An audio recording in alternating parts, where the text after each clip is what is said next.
Dice nuestro primer versículo: mirad que nadie os engañe por medio de filosofías y huecas sutilezas según las tradiciones de los hombres, conforme a los rudimentos del mundo y no según Cristo. Quiero empezar con esa misma nota de advertencia. Pablo nos abre los ojos a una situación muy seria en la vida de cualquier cristiano. Es como si nos advirtiera y nos dijera: cuidado, no se duerman, porque el peligro no viene siempre vestido de algo grotesco o repulsivo. A veces el peligro viene disfrazado de algo que nosotros intentamos meditar en las mañanas: la sabiduría. Muchas veces el peligro viene oculto en la cultura, en la religión o en algo muy parecido a algo noble y profundo. Y noten la fuerza del verbo. Dice: mirad, estad atentos, vigilantes. La fe cristiana requiere ojos despiertos. El que piensa que nunca será engañado, hermanos, ya empezó a caer en el engaño. Cuando Pablo menciona que debemos observar y tener cuidado de filosofías huecas, no debemos imaginarnos únicamente a los grandes pensadores griegos, aunque son parte del trasfondo de este texto. En Colosas es difícil identificar realmente cuál era la herejía que se está mencionando acá. Si nosotros leemos la carta de Juan, es más fácil reconocerlo, o si leemos la carta a los Gálatas. Pero en Colosas parece que hay una especie de mezcla entre una filosofía mística, otro de filosofía griega e incluso algo de judaísmo, al punto que muchos teólogos han llamado a esta herejía y este pensamiento del que advierte Pablo le llaman la herejía colosense. Y no es que los colosenses fueran herejes, sino en Colosas había este pensamiento, este sincretismo entre ideas, combinando un poco de espiritualidad de algunas partes de la filosofía y otras del judaísmo histórico. Y esta herejía solamente puede identificarse en esta carta como tal. Pero, aunque ignoremos los tecnicismos del pasado de este texto, sabemos que en nuestros días pasa lo mismo. La gente suele tener pensamientos mezclados, un poco de acá, otro poco de acá, de distintas filosofías. Un poco de psicología popular, otro poquito de superstición histórica, otro poquito de autoayuda, e incluso un poco de Biblia mal interpretada, y al final todo eso le llaman fe, una fe personal. Pablo le llama huecas sutilezas. Qué descripción tan gráfica, hermanos. Hueco suena bonito, pero está vacío. Cuando habla de sutilezas, sutileza suena algo refinado, es una palabra refinada, pero que carece de profundidad, carece de esencia. Es como una botella bien diseñada, con una etiqueta elegante, pero sin nada adentro. Así son las ideologías humanas que no tienen a Cristo en el centro. Atractivas por fuera, pero vacías por dentro. Muchas veces lo que más influencia nuestra manera de pensar no son los sermones, ni la Biblia, ni libros de teología. Son frases que nos repetimos sin pensar. El tiempo lo cura todo. Como si fuera el tiempo un Dios sanador, cuando en realidad es Cristo el único que restaura las heridas. Por ejemplo, lo importante es que nadie se meta contigo y tú no te metas con nadie. Como si la vida cristiana fuera aislarse y no amar al prójimo. O frases de diferentes lugares que parecen sabias. Por ejemplo, si no te suma, que no esté en tu vida. Rodéate solo de gente positiva. Como si el discipulado de Cristo consistiera en cortar a los difíciles en lugar de cargar con ellos con amor. Hermanos, ¿se dan cuenta? No estamos hablando de un ateísmo militante ni de filosofías paganas de la universidad. Estamos hablando de frases que incluso se escuchan bastante cristianas, que se escuchan en las casas de los creyentes, en conversaciones de la iglesia, y que sin embargo niegan lo más importante, que es la centralidad de Cristo Jesús. Son bonitas y suenan prácticas, pero carecen de lo más esencial, carecen de Cristo. Pablo dice que estas provienen de tradiciones de los hombres y de los rudimentos del mundo. Tradiciones del mundo es un concepto bastante fácil de entender, pero rudimento, la palabra rudimento significa algo básico, lo esencial. De cualquier forma, tanto las tradiciones de los hombres como los rudimentos del mundo No son revelación divina, sino construcciones humanas, herencias culturales tal vez, prácticas elementales de un mundo caído. No son neutras, pueden sonar útiles, pero en realidad atan al hombre a lo terrenal. Y aquí está el centro de todo. El criterio no es si es algo nuevo, antiguo, si parece profundo o es superficial, si es funcional o no es útil, si es religioso o secular. Ese no es el criterio. El criterio es si está conforme a Cristo, si nos lleva a depender más de Él o a entender más el Evangelio, a amarle más y a obedecerle mejor. O por el contrario nos desvía de una autosuficiencia, nos desvía a una autosuficiencia espiritual, hacia un humanismo que es ateo en la práctica. Miren los versículos 9 y 10. Dice, porque en Él habita corporalmente toda la plenitud de la deidad, y vosotros estáis completos en Él, que es la cabeza de todo principado y potestad. Este es un contraste completamente radical. Si las filosofías humanas son vacías, la plenitud, lo que está lleno, está en Cristo. Las filosofías humanas son vacías, toda llenura la podemos encontrar en Jesucristo. No, Jesucristo no es un poco de sabiduría mezclada con tradición. No es una botella vacía con una etiqueta bonita. Él es lo que necesitamos. Toda la deidad dice que habita en Él. Y nosotros estamos completos en Él. Ese debería ser probablemente nuestro eslogan de vida, nuestro estribillo de redes sociales, nuestro proverbio, nuestro aforismo contra el mundo. Toda la deidad habita en Cristo y nosotros estamos completos en Él. Nada nos falta. Eso significa que no tenemos que añadir nada a Cristo para una vida espiritualmente verdadera. No necesitamos rituales secretos, no necesitamos coaching, técnicas de crecimiento espiritual, ni siquiera fórmulas de éxito cristiano. Todo lo que somos, todo lo que necesitamos para nuestra salvación, para nuestro crecimiento y santificación está en Él. Déjeme subrayar esto.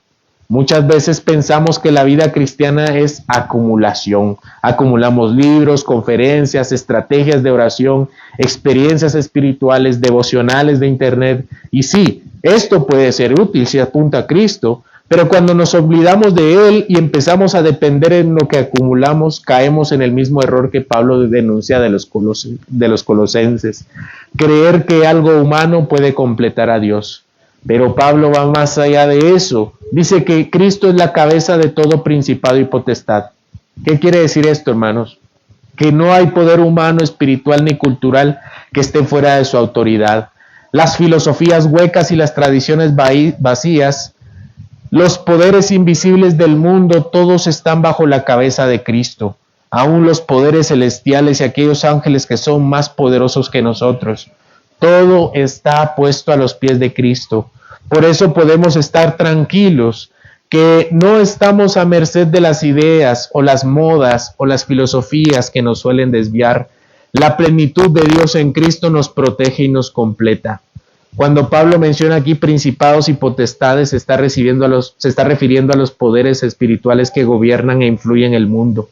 En el contexto de los colosenses, estos podrían incluir fuerzas espirituales adoradas o repletas de filosofía, el misticismo y la religión de la época, incluso en prácticas judaizantes que buscaban imponerse ante los cristianos.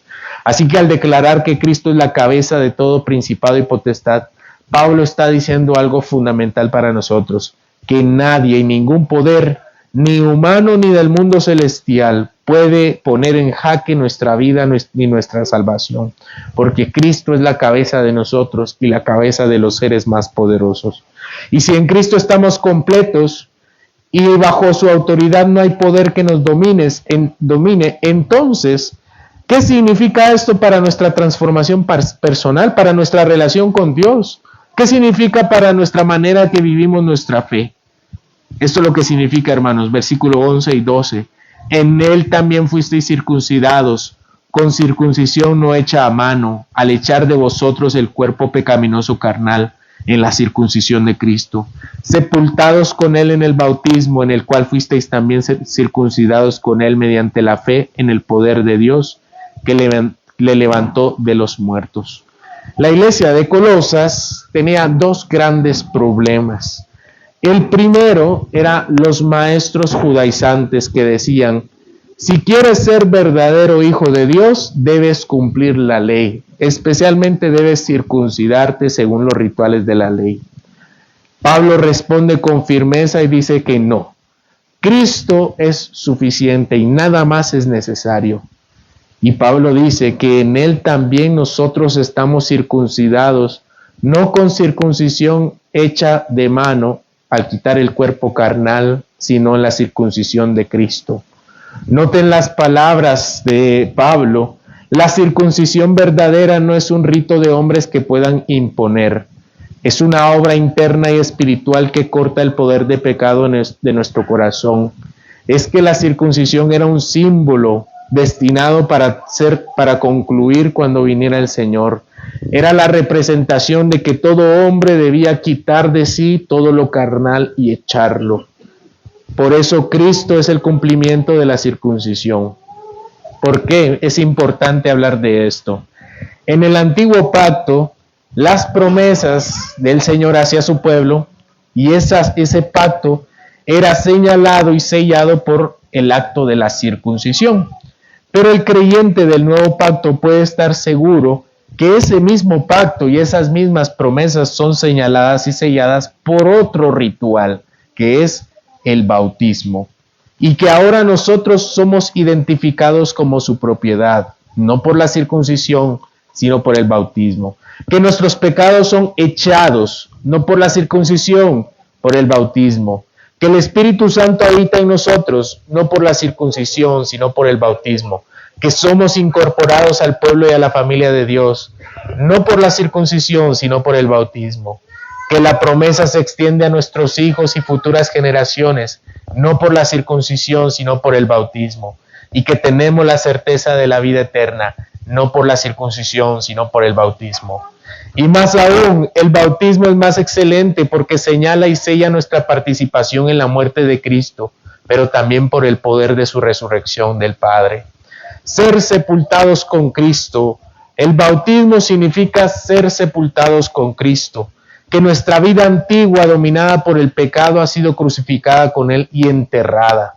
Así como Él murió y fue puesto en la tumba, nosotros morimos a nuestra manera de vivir y nada nos puede condenar. La dependencia de filosofías humanas o legalismos. No somos ya esclavos de la ley ni dependemos de tradiciones humanas. El pecado ha perdido su control sobre nosotros. Pero también el bautismo significa ser resucitados con Cristo. Significa que participamos de su nueva gloria, porque ese agua que pasó sobre nosotros representa la renovación que solamente el agua puede dar, la limpieza, o la obra del poder del Padre que nos da acceso a una vida limpia. Ya no vivimos según la carne, sino según el Espíritu, llenos de esperanza y fortaleza, con nuestra nueva identidad y fuerzas puestas en Él, confirmados que cada vez que vemos un bautizo es señal de nuestra unión con Cristo. Pero Pablo sigue ahondando más en estos conceptos. Dice el versículo 13 al 15, acompáñenme a la lectura. Y a vosotros, estando muertos en pecados y en la incircuncisión de vuestra carne, os dio vida juntamente con Él, perdonándoos todos los pecados, anulando el acta de los decretos que había contra nosotros, que nos era contraria, quitándola de en medio y clavándola en la cruz, y despojando a todos los principados y a las potestades, los exhibió públicamente, triunfando sobre ellos en la cruz. Pablo nos recuerda que aunque nosotros hoy participamos en el bautismo, nuestra condición antes de este era diferente, antes de la fe en Cristo era diferente. No se trata de que éramos débiles antes de Cristo, no se trata de que estábamos heridos antes de Cristo. Estábamos muertos, dice Pablo, incapaces de responder, indiferentes a lo espiritual, viviendo bajo el peso del pecado y alejados de Dios. Y sin embargo, allí donde nadie podía hacer nada por nosotros, Dios nos levantó junto con Cristo. La pregunta es ¿cómo? A través de la circuncisión hecha en el corazón, quitando de nosotros la carnalidad, el pecado, y perdonándonos de toda transgresión. Esta es la raíz de la verdadera vida. No es que alguien nos dé más consejos sobre cómo ser sabios, ni que nos pasen la receta del bienestar, sino que el acta que estaba en nuestra contra de condena, la larga lista de cargos que nos condenaba, fue anulada para siempre en la cruz. Y esta es la imagen poderosa de Cristo, porque el Señor no guardó la deuda en un cajón para después cobrárnosla, como alguien que espera su resentimiento para sacar todos los pecados en cara. No dejó abierto ningún expediente, como si tuviéramos la libertad condicional. No, hermanos, Cristo la clavó en la cruz y la canceló para siempre. Y con ello también desarmó también a quienes parecían tener la última palabra sobre nuestra vida, los poderes del mal, los que mantenían a la humanidad esclavizada por el temor y la culpa. En la cruz, dice Pablo, que Cristo los exhibió públicamente como derrotados, como enemigos vencidos en su propio terreno. Hermanos, ¿se dan cuenta de lo que esto significa? Que ninguna fuerza espiritual, ni ninguna acusación, ni ninguna sombra puede condenar ni añadirse a Cristo, porque ya lo consumó todo. Por eso, cuando se nos presentan las enseñanzas diciéndonos necesitas algo más para estar completo en Cristo, o tienes que añadir esto a tu vida para que esto te ayude en tu vida cristiana, Pablo nos recuerda que todo esto suena atractivo, pero añade que pero no añade realmente la vida, porque la vida ya la hemos recibido cuando Cristo murió por nosotros y nosotros morimos con Él. Allí está la diferencia. Los hombres ofrecen parches, Cristo ofrece resurrección. Los hombres intentan dar recetas y consejos prácticos, pero Cristo da vida.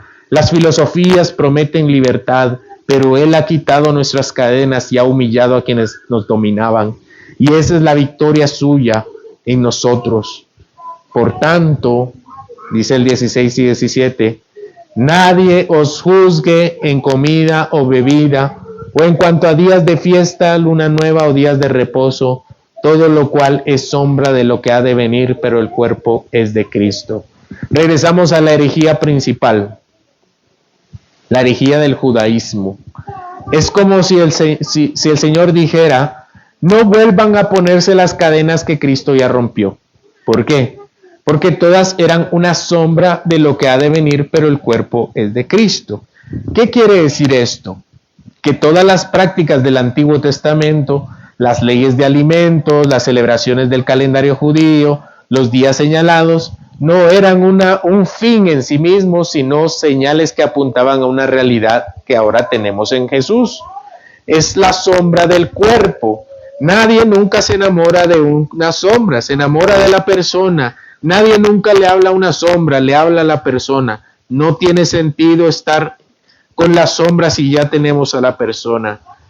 Era como el contorno que anticipaba la figura, como la sombra que anuncia que alguien viene caminando. Pero cuando ya está presente, no nos quedamos con la sombra. Pero no se confundan, hermanos.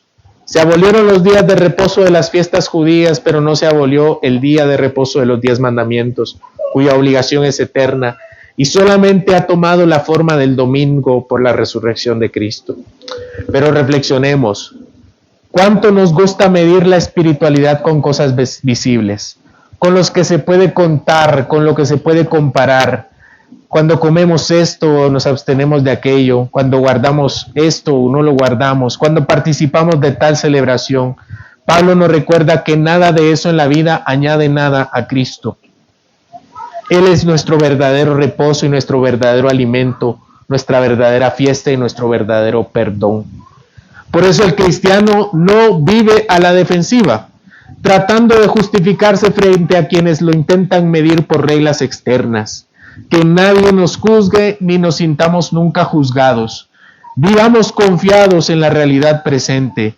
Cristo mismo es nuestro y nosotros de Él. Y si lo tenemos a Él, ¿qué más podemos necesitar? Quizá alguno piense entre nosotros, bueno, pastor, eso de las sombras era cosa del Antiguo Testamento y la verdad es que ya nadie insiste en eso hoy. Pero no es así, hermanos. Todavía hay movimientos que buscan arrastrar al creyente a la esclavitud de las sombras. Está, por ejemplo, los grupos de raíces hebreas. Yo no sé si han escuchado las raíces hebreas, que dicen que para agradar a la verdad de Dios, en la verdad de Dios, hay que volver a ciertas leyes alimentarias, porque tal vez aunque no estamos en la obligación de hacerla, son dietas sanas, ¿no? Como no comer coche o abstenerse de los mariscos, que tal vez no es lo correcto, pero nos ayudarán en nuestra dieta y fortalecerán nuestra fe. O guardar las fiestas judías y sacan su pan para celebrar la Pascua. O pronunciar el nombre de Dios en hebreo o el nombre de Jesús en hebreo. Como si las sílabas tuvieran poder, que por cierto, el Nuevo Testamento está en griego, entonces ni siquiera los apóstoles la pronunciaban en hebreo. Lanzar palabras hebreas como si fuera más santo, usar elementos litúrgicos del templo como tener un arca, un candelero, aceite de la unción, o exagerar el simbolismo numérico de las letras hebreas. Hay quienes leen cuentan las letras hebreas para sacar doctrinas ocultas. Y estos son prácticas que se adoptan como si fueran más espirituales. Y Pablo es clarísimo en esto. Todo lo del Antiguo Testamento espiritual, en cuanto a las leyes judías, eran una sombra de la realidad que hoy tenemos en Jesús. Cuando alguien quiere llevarnos de regreso a las sombras, lo que en realidad hace es quitarle brillo a la luz. Y cuando el pueblo de Dios se entretiene con copias y símbolos, corre el riesgo de olvidar la plenitud presente en el Hijo, en su vida, en la cruz y en la resurrección. Debemos ser cuidadosos en qué prácticas eran exclusivamente judías y sacerdotales y que ya no tienen ningún sentido ni propósito hoy. Porque eso sigue agregando, vean versículos 18 y 19, que nadie os prive de vuestro premio, afectando humildad y culto a los ángeles, entremetiéndose en lo que no ha visto, vanamente hinchado por su propia mente carnal y no haciéndose de la cabeza, en virtud de quien todo el cuerpo, nutriéndose y uniéndose por las coyunturas y ligamentos, crece con el crecimiento que da Dios. No solo debemos cuidarnos del juicio que otros puedan hacer, ¿no? Que cuidémonos, que nadie nos juzgue, sino que también dice que nadie os prive de vuestro galardón, de vuestro premio. Porque las personas cuando nos hablan de sus opiniones judías no solo pueden juzgarnos y nosotros sentirnos juzgados y condenados, sino que también al hacerles caso podemos perder nuestro premio porque nos perdemos del camino y de la figura de Cristo por intentar ser demasiado humildes cuando en verdad somos arrogantes. Por eso dice aquí afectando humildad y culto a los ángeles. ¿A qué se refiere en culto a los ángeles? Al parecer parte de esta herejía en Colosas, de esta mezcolanza de herejías, había una parte, si no es que todos por ahí, ¿no? en la cultura, que involucraba algo así como adoración a los ángeles, ¿no? Así como lo dice. Pero Pablo ve en este exceso de humildad arrogancia, porque los ángeles son una realidad que nadie ha visto completamente, porque el Señor realmente nos ha limitado grandemente nuestro conocimiento del mundo espiritual. Esta gente no se aferra a la cabeza de Cristo. Si Cristo es la cabeza del cuerpo, entonces no necesita nada más. La gente quiere buscar más de los ángeles y saber cuántas alas tenía y saber de qué forma era y cómo se comportaba y si es que hay uno aquí a la par nuestra. Eso sigue pasando hoy. Esta gente no se aferra a la cabeza que es Cristo, se aferra a las experiencias espirituales. Pero ¿qué pasa cuando algo se desconecta de la cabeza? El cuerpo se muere. Todo crecimiento verdadero, toda fortaleza real viene de aferrarnos a Cristo, no de experiencias místicas ni de prácticas inventadas. Solo de Él fluye la vida que nutre, como dice acá, nos nutre, nos fortalece y nos une como coyunturas. Solo en Él está la vida y la única forma en que podamos crecer en amor y en conocimiento verdadero. Hoy en día no falta quienes miden la espiritualidad por las experiencias sobrenaturales. Unos presumen de haber soñado con ángeles, otros cuentan cómo fueron arrebatados al cielo en visiones, algunos aseguran haber visto el infierno y regresar, a otros se les apareció Moisés o Elías en una vigilia, unos más hacen énfasis que hablaron en lenguas desconocidas o que sintieron un fuego especial recorrer por sus cuerpos. Otros relatan viajes astrales disfrazados de experiencias cristianas. Hay quienes afirman oír la voz audible de Dios todos los días o que recibieron revelaciones secretas que nadie más tiene. Y no falta quien se jacte de tocar el shofar para espantar demonios o de usar mantos y banderas como armas espirituales. Pero esta espiritualidad del judaísmo es solo una amenaza. La otra es una amenaza a los creyentes, creyendo que este tipo de cosas los va a hacer más espirituales, pero es completamente diferente. Es un tropiezo para alcanzar el verdadero galardón. Pero hermanos, hay otra amenaza en la herejía de Colosas, de la cual también debemos cuidarnos. Versículos 20 al 23. Pues si habéis muerto con Cristo en cuanto a los rudimentos del mundo, ¿por qué, como si vivieseis en el mundo, os sometéis a preceptos tales como no manejes, ni gustes, ni aun toques, en conformidad a mandamientos y doctrinas de hombres, cosas que todas se destruyen con el uso? Tales cosas tienen a la verdad cierta reputación de sabiduría en culto voluntario, en humildad y en duro trato del cuerpo, pero no tienen valor alguno contra los apetitos de la carne. Aquí dice, pues si hemos muerto con Cristo a los rudimentos del mundo, ¿por qué alguien nos impondría reglas humanas como si fueran necesarias para nuestra vida espiritual? Pablo nos pregunta eso con fuerza. Si Cristo nos ha dado todo, si su cruz ha anulado nuestra deuda, ¿qué sentido tiene someternos nuevamente a las normas que no pueden sostener nuestra vida ni frenar los deseos de la carne? Estas reglas incluyen cuestiones como comer o no comer, o abstenerse de ciertos placeres, o imponer disciplinas estrictas que parecen sabias, pero en realidad son formas de esclavitud disfrazadas de piedad. Y es que durante el tiempo de los colosenses había una filosofía que se llamaba la filosofía de los gnósticos. Los gnósticos creían que al hacer ciertas prácticas de abstención, hacer ciertas prácticas contra el cuerpo, ellos podían realmente alcanzar el conocimiento de Dios. Es como mirar un espejismo en el desierto. Se ve agua, parece vida, y muchos corren hacia ella, pensando que aliviará su sed, pero no saciará a nadie. Al final solo será frustración. Así es con las filosofías y tradiciones humanas que prometen espiritualidad. Nos entretienen con sus rituales y nos hacen sentir especiales, pero no tienen capacidad de cambiar el corazón ni librarnos del pecado. Pablo habla de estos preceptos según los mandamientos y enseñanzas de los hombres. Reglas que parecen sabias por el culto voluntario, dice acá, humildad y severidad corporal, pero que carecen de eficacia para sostener la vida del creyente. Hermanos, Pablo nos deja un recordatorio que no podemos pasar por alto. Cuando nos unimos a Cristo, ya hemos muerto con Él a todo lo que el mundo ofrece como camino o poder a la espiritualidad. No importa que el mundo se pueda inventar, ni que las personas puedan cristianizar. Nada sirve porque nada viene de Dios. Por eso el apóstol nos pregunta retadoramente, si hemos muerto con Cristo, ¿por qué someternos de nuevo a reglas humanas que solo parecen sabias?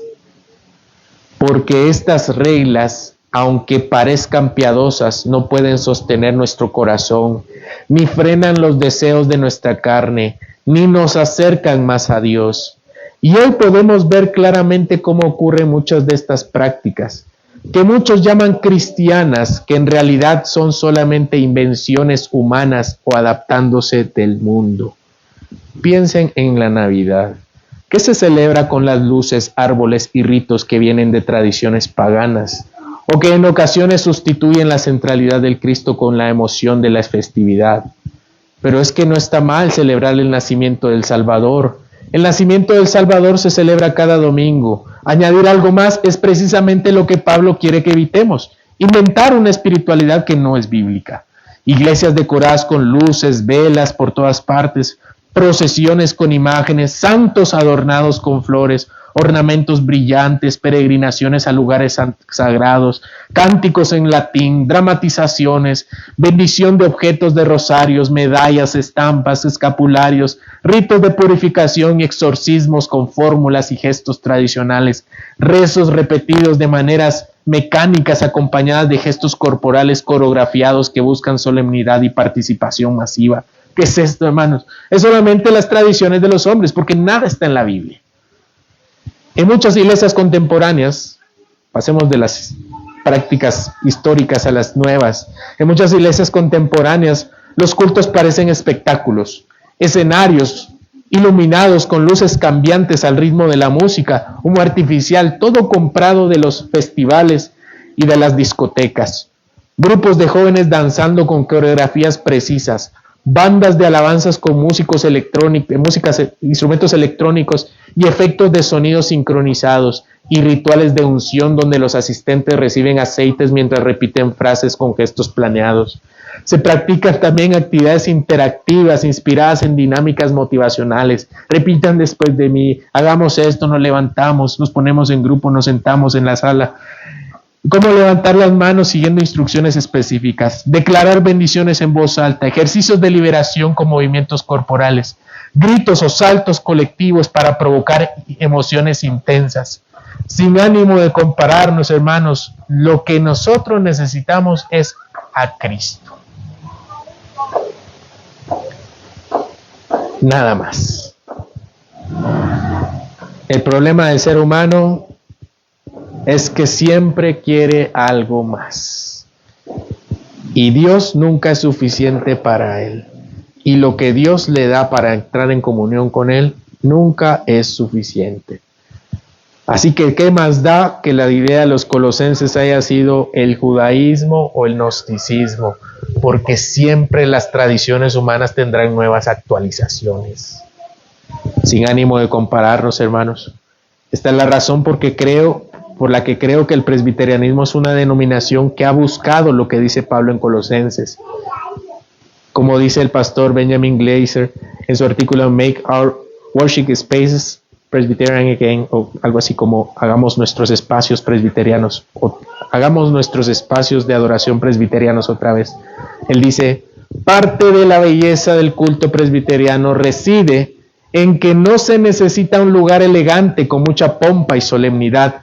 Todo lo que se necesita para la adoración es una Biblia y cristianos. Las escrituras contienen el texto para la instrucción y los libros de cánticos para cantar. El pueblo tiene las voces para elevarse al cielo. Nada más. Solo lo que Cristo nos dio. Yo podría agregar también que una adoración más extendida incluiría vino, pan y agua. Cristo no nos ha dado más para buscarle. Y no necesitamos nada más para encontrarlo. Todo lo demás solo puede entorpecer lo que Cristo sí nos ha dado. Cuidémonos de los argumentos sofisticados que intentan convencernos que la Biblia no nos ha dado lo suficiente como para acercarnos a Él. Que nadie nos engañe ni quite nuestro premio. De cualquier forma, por mucha buena reputación que tenga la práctica, cualquiera que se inventen, de mucha sabiduría de culto, de una práctica humilde, de una práctica de santidad, no tiene ningún poder contra el pecado.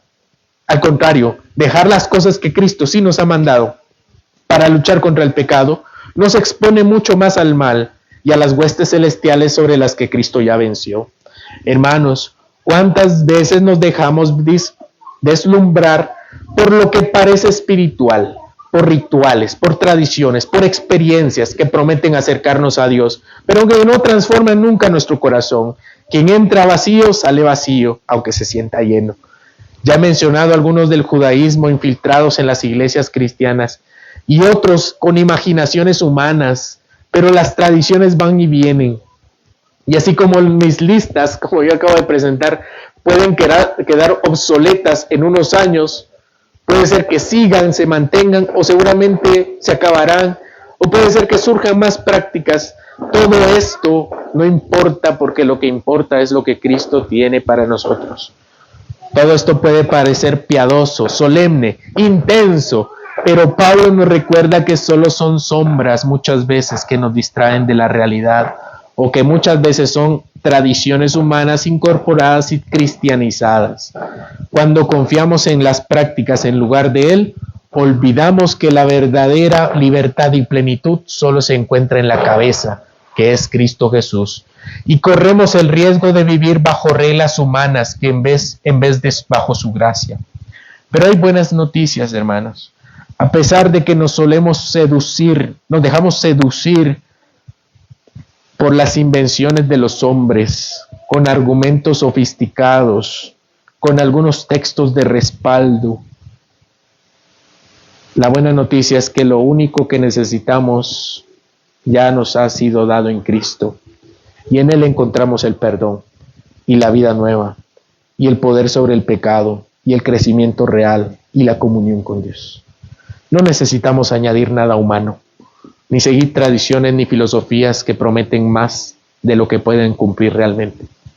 Nuestra muerte con Cristo nos libera de las cadenas del mundo, y nuestra resurrección con Él nos ha dado la vida verdadera y nuestra unión con la cabeza que nos sostiene y nos nutre. Nada extremo, ningún ritual, ninguna invención humana puede suplir lo que Él ha hecho por nosotros en la cruz y en su resurrección. Por eso, hermanos, miremos siempre a Cristo, aferrémonos a Él y no a las sombras del Antiguo Testamento, ni tampoco a las tradiciones del mundo. Dejemos que la palabra guíe nuestra adoración y que la gracia sea nuestro fundamento. Las tradiciones, las prácticas inventadas y los espectáculos espirituales no pueden sostenernos. Solo Él puede hacerlo. Vivamos confiados en la plenitud que tenemos en Él, en su obra y en todo lo que Él manda en su palabra, y en el conocimiento de que Él es lo único que necesitamos para la verdadera vida espiritual. Amén. Señor, nosotros te rogamos que nos perdones cuando hemos intentado justificarnos delante de ti,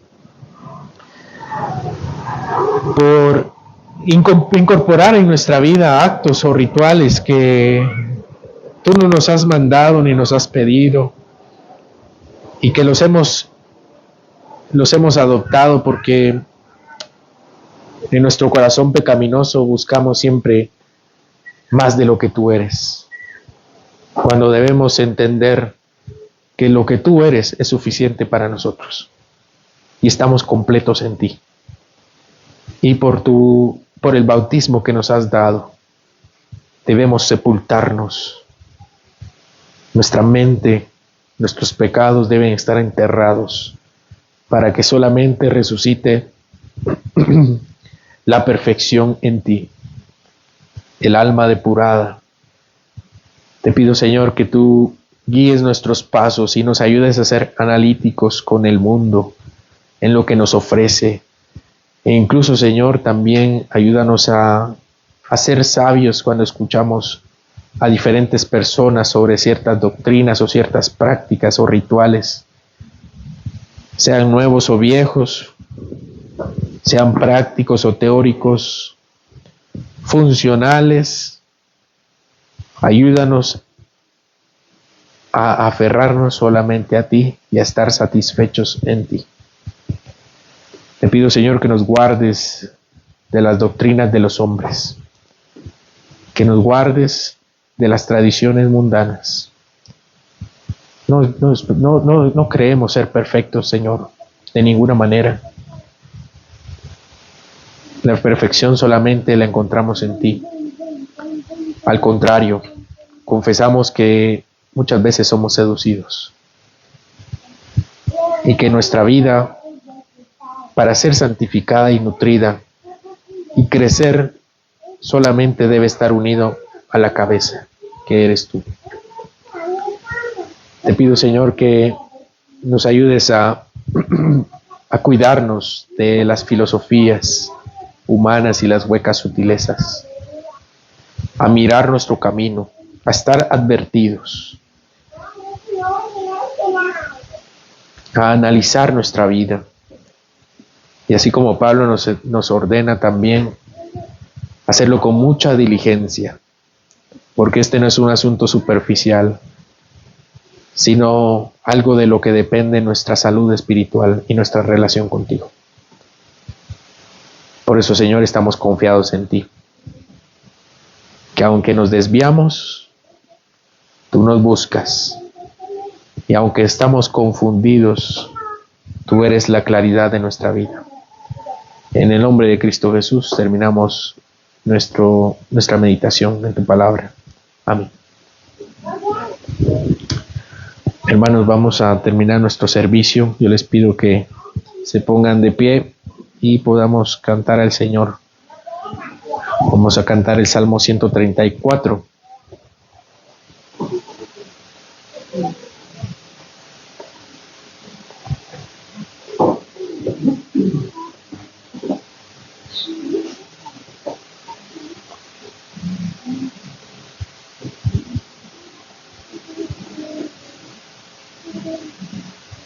Cántico gradual. Mirad bendecida a Jehová. Cantemos.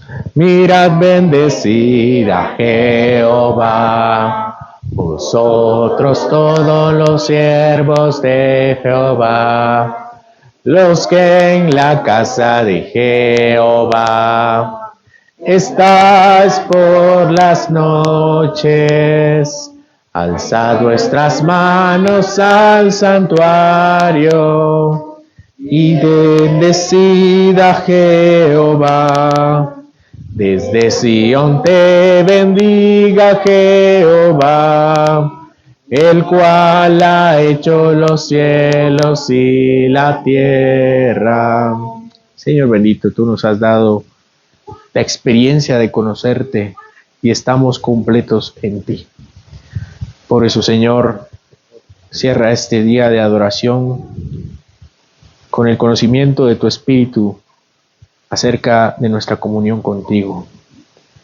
Ayúdanos, Señor, a meditar en tu palabra que tú nos has dado y en los cánticos que tú nos has dado también, para que sean suficientes en nuestra vida espiritual, en el amor que te tenemos y también en el amor al prójimo que debemos cultivar. Te pido, Señor, que nos ayudes a considerar al insensato como muchas veces corre hacia el mal y desecha a la sabiduría que clama. Ayúdanos, Señor, a ser buenos oyentes y a responder con fidelidad a Cristo Jesús, quien nos llama constantemente a buscarlo. Así también, Señor, ayúdanos a pensar y vivir como misioneros en este mundo, a analizar nuestra vida y discernir si hemos adoptado ideas y cosmovisiones mundanas, para depurarlas, para quitarlas de nuestra vida y ser transformados, para empezar a vivir más como misioneros en este mundo. Porque eso nos has mandado, Señor. Y así también te rogamos que este pasaje de Colosenses nos ayude a entender que el ritual que necesitamos en el bautismo es el que nos señala a la realidad que eres tú y que estamos completos en ti. No necesitamos nada más que ti. Ayúdanos a vivir con esa verdad en nuestro corazón, para que cuando nuestras fuerzas flaqueen, volvamos a ti, y cuando nuestra fe se debilite, volvamos a ti, y cuando pequemos, Señor, encontremos siempre nuestro perdón en ti. Que tú seas suficiente para nosotros y que pueda ser el agua que satisfaga la sed de nuestro corazón. Por eso nos despedimos en tu nombre y somos enviados al mundo a anunciar las buenas nuevas de salvación y a realizar nuestros trabajos con excelencia. Acompáñanos en nuestra salida, en nuestra entrada, en el camino. Bendice, Señor, y prospera nuestras manos. Ayúdanos a disfrutar de la vida que tú nos has dado. En el nombre de Cristo Jesús. Y aquel que es poderoso para guardaros sin caída y presentaros sin mancha delante de su gloria con gran alegría, al único y sabio Dios nuestro Salvador, sea gloria y majestad, imperio y potencia, ahora y por todos los siglos. Amén.